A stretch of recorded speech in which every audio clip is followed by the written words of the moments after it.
Hey, what the hell's going on with you and your face? You got a good face. It's a face that only a face can love.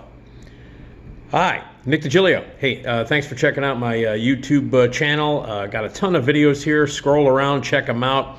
Movie reviews, stories, talking about music and all kinds of crazy shit that you should check out.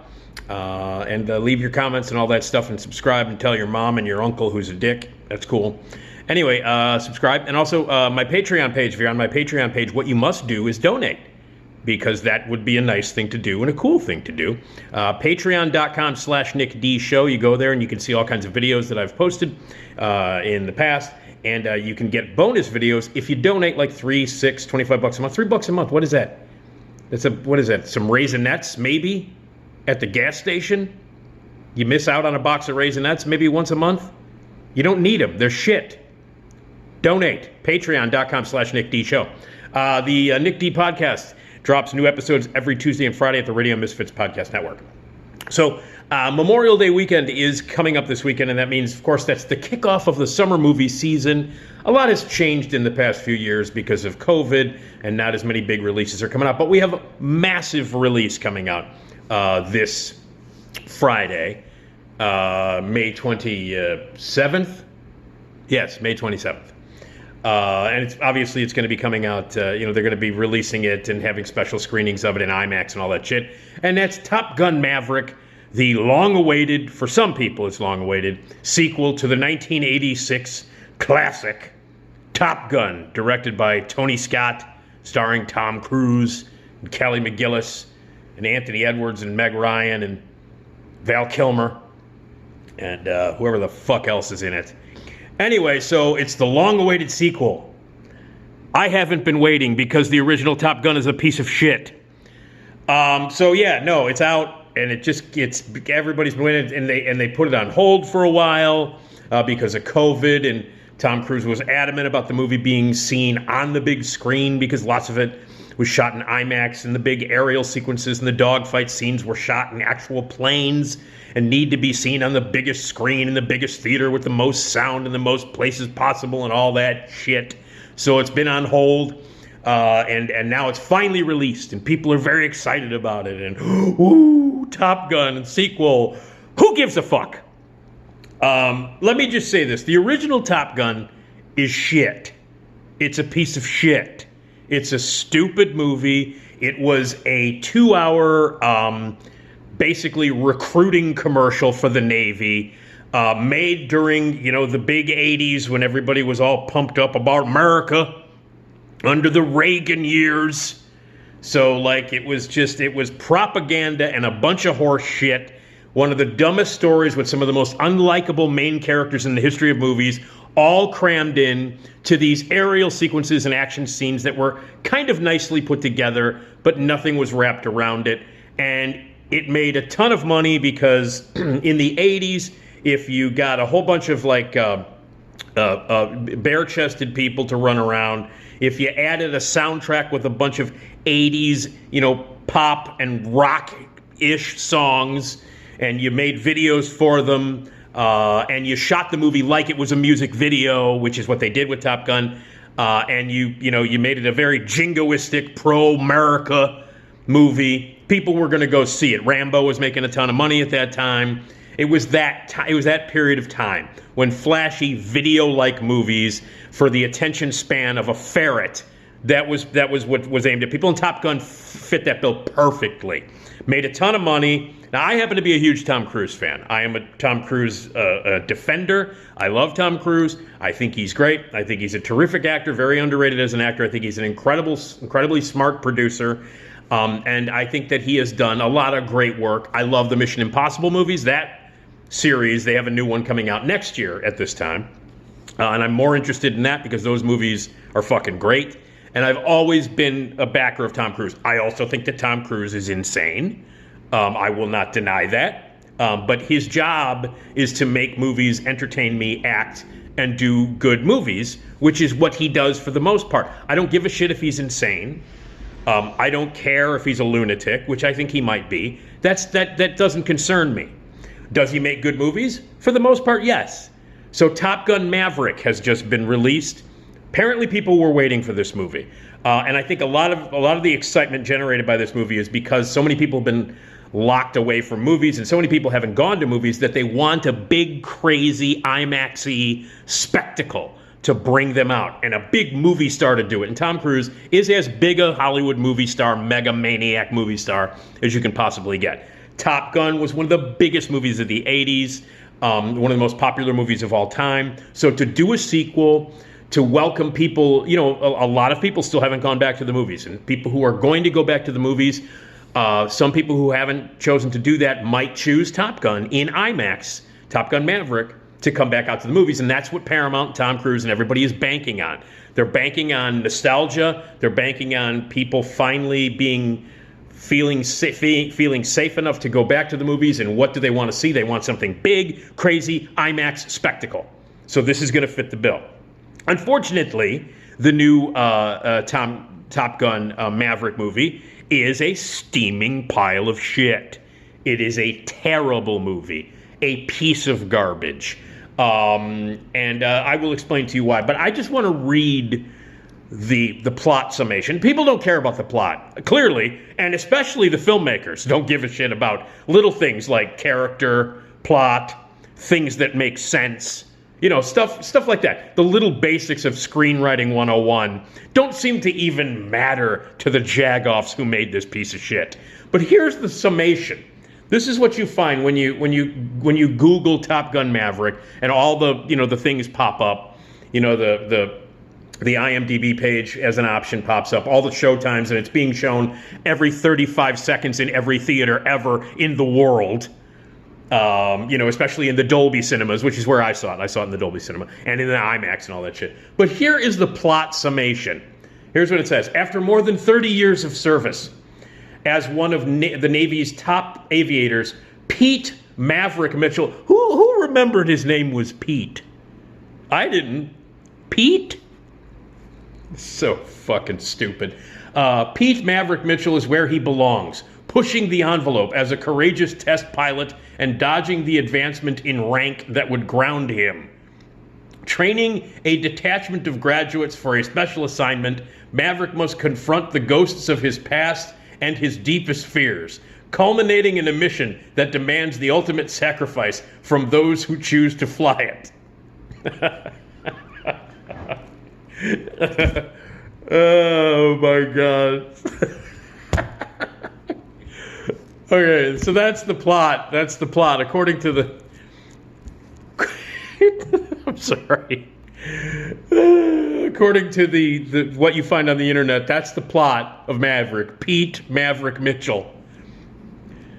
It's such a fucking stupid movie. All right, anyway, so the deal is, we pick up like 30-some years later, and Pete is...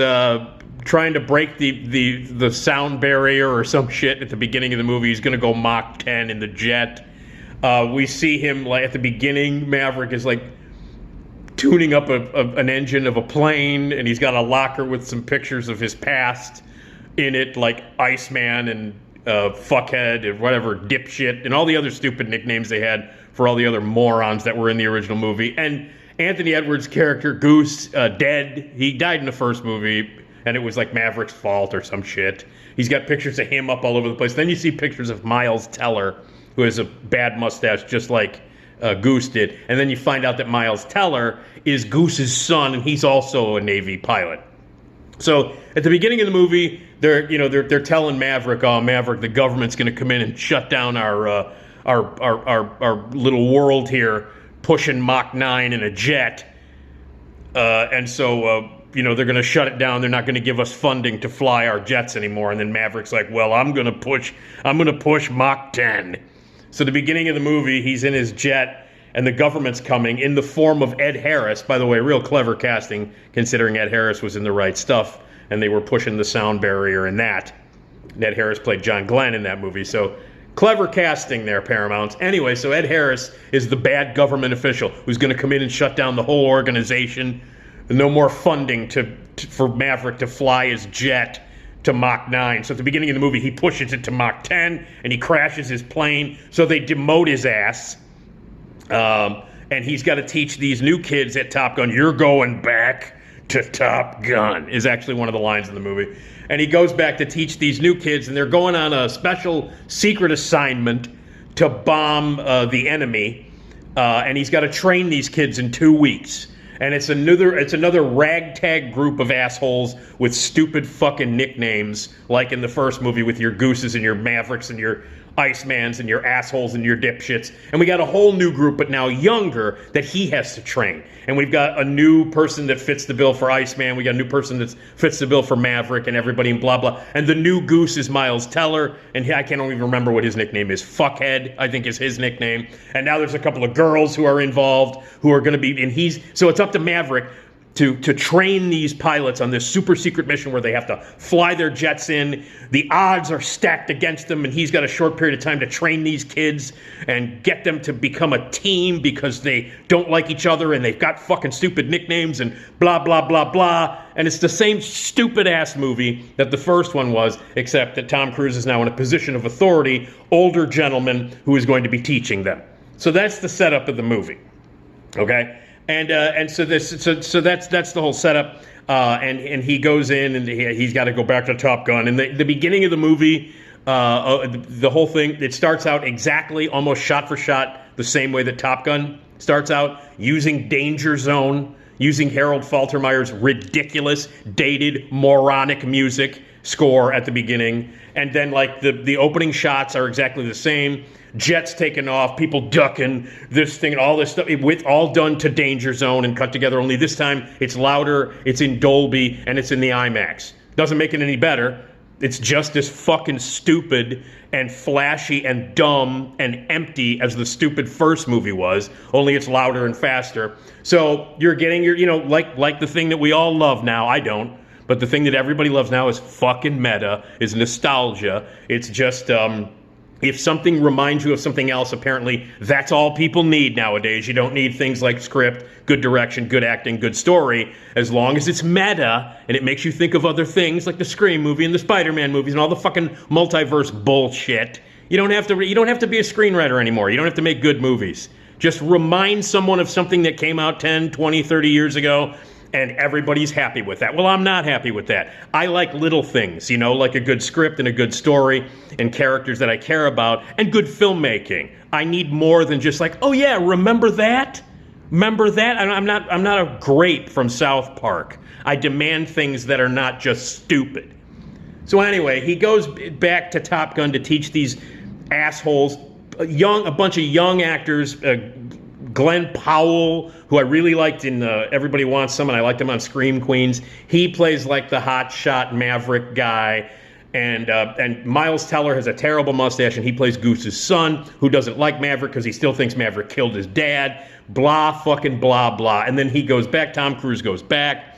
He's the old guy now. They make fun of him because he's Tom Cruise, the old guy. John Hamm is the grumpy, guy that's in charge. He ranks above Maverick, and he's going to put Maverick in his place and say, you have 2 weeks to do this, and if you don't, I'm going to ground you. And so John Hamm plays the wet blanket authority figure, and then Tom Cruise is like going to teach these kids crazy shit. He's going to go up in the plane and teach them how to fly and blah, blah, blah. And then they've got to be ready for this crazy mission that could kill them all. Fucking blah, blah, blah, blah, blah. All right. And then there's a romance. He shows up, and there's a girl that he used to date, played by Jennifer Connelly, who's got a daughter now, and they had a romance, and then they're going to rekindle their romance, and blah, blah, blah. Okay, and then, like, Iceman shows up, played by Val Kilmer, and so he's got to wrestle, Maverick's got to wrestle with demons from his past, and he still feels guilty over the death of Goose, and he's got to train Goose's son, who doesn't trust him, and then, John Hamm and all the wet blankets in the military are coming down on Maverick for not being able to do what he wants to do and train the mission. So he decides, I'll break all of the rules, and then I'll do the mission, and I'm fucking 60, but I'll lead these kids on the mission and show everybody that old guys can do better than young guys, and we'll bomb the shit out of people and blah, blah, blah. It's a bunch of horse shit. It's horse shit. It's one of the stupidest movies of the year. Not even bothering with any kind of script, taking all the elements that people loved about the first stupid movie and amplifying them, making them louder and bigger, and that's about it. There are things about this movie that I find deeply offensive. One, well, the first movie was like pro-America and very jingoistic, like let's go get them foreign bastards and blow some shit up. Well, this one avoids all that by not naming who the enemy is. Like at no point in this movie do you know who the bad guy is and who is developing these horrible weapons of destruction, and we have to go in and, America has got to go in and bomb them. But they don't want to upset, the filmmakers here don't want to upset the boat, meaning that they don't want the international numbers, they don't want the money internationally to be affected. They want this movie to make money. Every type of currency around the world is what Paramount wants for this movie. So don't offend anybody. Don't tell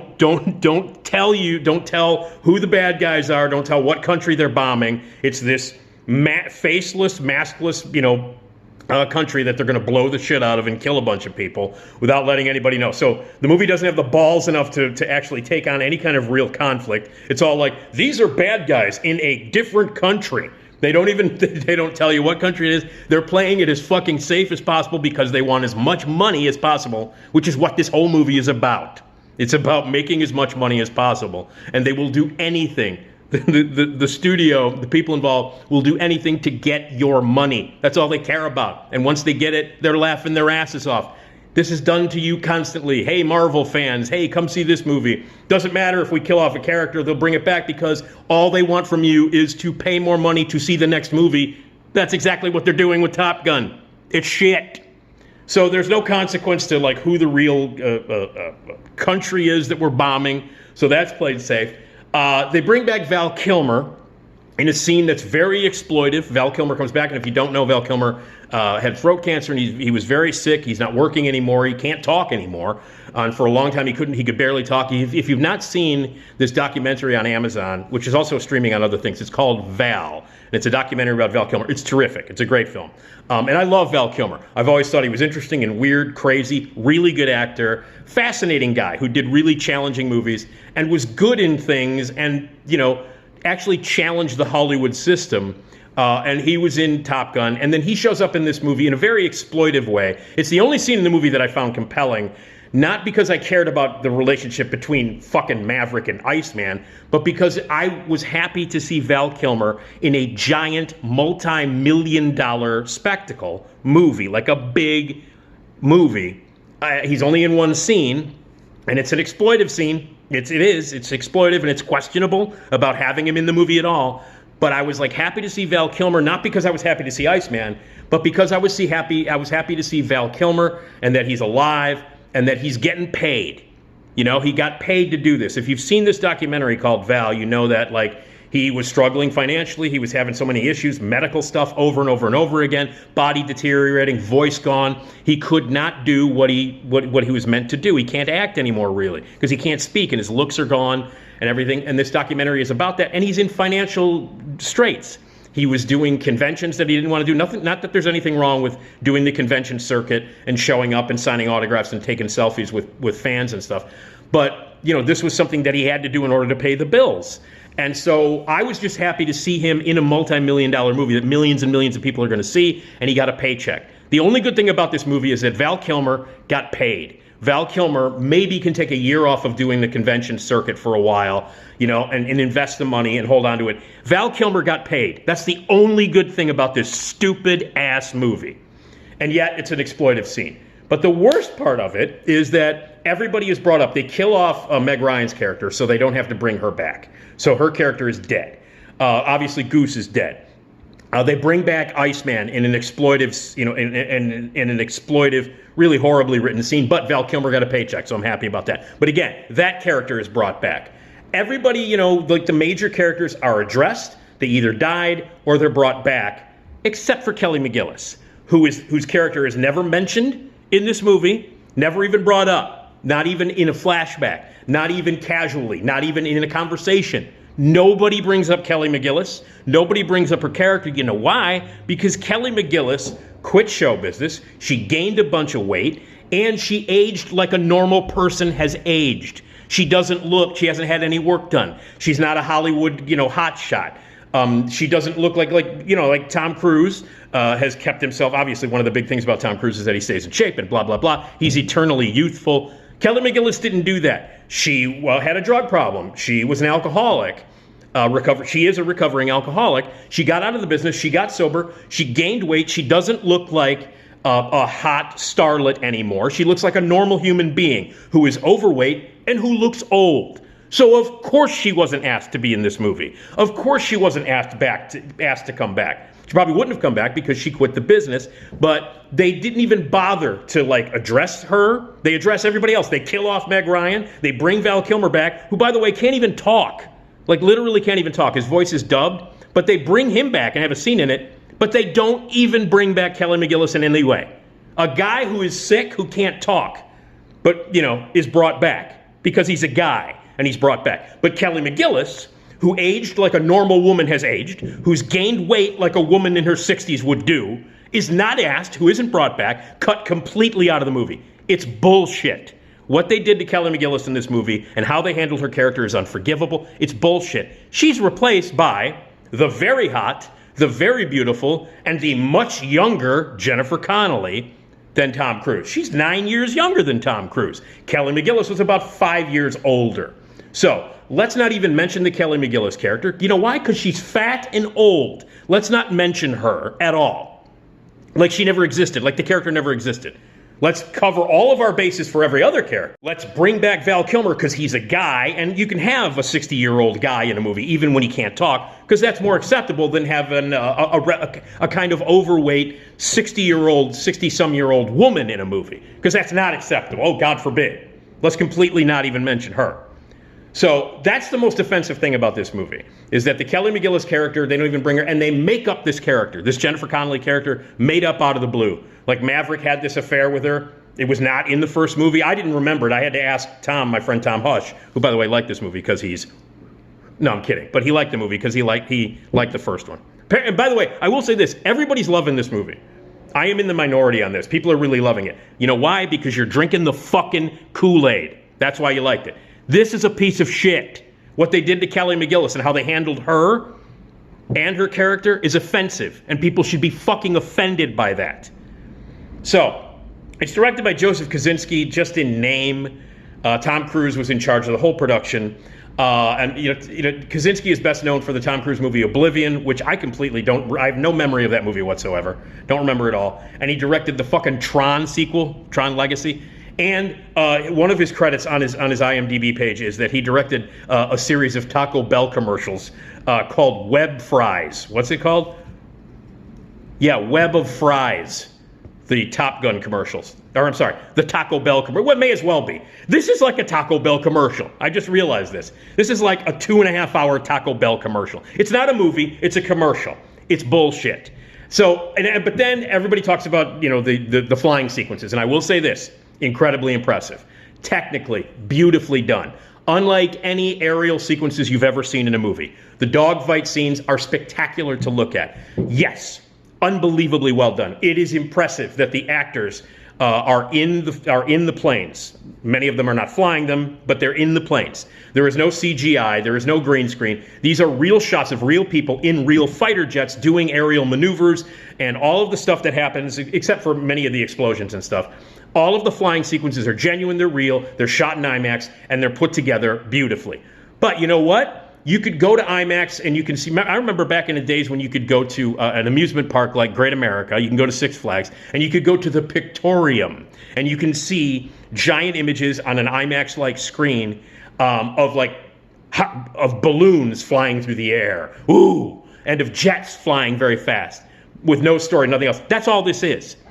You have these pretty amazing shot in IMAX aerial sequences that are all wrapped up in one of the dumbest, fucking most offensive and stupidest stories with the most horrible acting you could possibly imagine. That's what the movie is.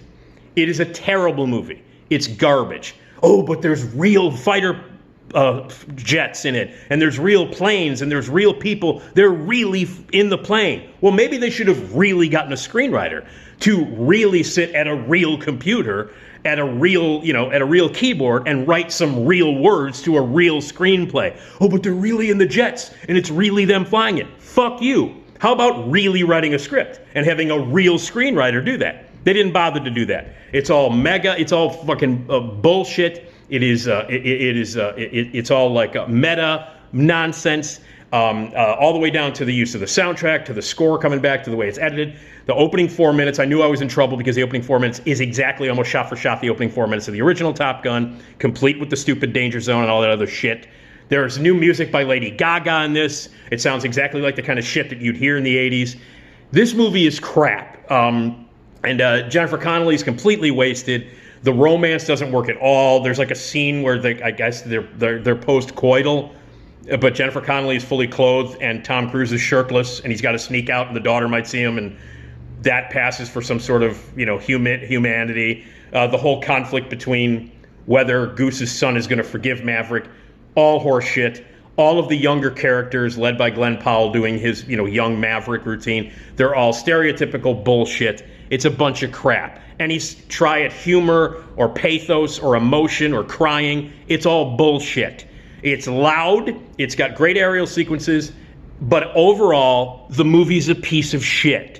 And you're drinking the Kool-Aid. And enjoy drinking the Kool-Aid because it's going to make millions and millions of dollars all around the world because it's not going to offend any countries that we might want to blow up. So there you go. I hated the original Top Gun. It's a piece of shit. No one can change my mind about that. It's not a good movie. If you think it's a good movie, you're mistaken. Sorry. And this new one, Top Gun Maverick, it's a piece of shit. It's getting spectacular reviews, inexplicably, from around the country. People are like, this is what a big summer movie is all about. That's because you've been inside too long. That's all it is. People have been inside too long. They walked into this theater and they saw something loud with some planes in it and they went, oh, you know what I mean? Like everybody suddenly like, oh, I forgot what it was like to sit in a movie theater. Wow, look, loud, jet, thing, flying, this movie, good, thing blow up, Maverick smile, people laugh, beer, planes, loud, boom, this good, it good, I like Top Gun Maverick, plane, boom, loud, IMAX, Tom Cruise smile, no fat old lady, no, hot Jennifer Connelly, hot lady, like Jet, she hot like Jet, ooh, I like. This is the monosyllabic, idiotic stuff that happens. Your brain leaves your body when you see a movie this stupid. But now people love it. Okay, well, enjoy getting out. You missed out on a lot of good movies that you stayed home for, but you're going to go to the theater and see this. I hated it. Absolutely hated it. You want to see a good movie on Memorial Weekend? Go see Bob's Burgers. Go see the Bob's Burgers movie. A million times better than, like, 1 minute of Bob's Burgers is better than the entire running time of Top Gun Maverick. So, you're being fooled, everybody. Enjoy it. Top Gun Maverick, garbage.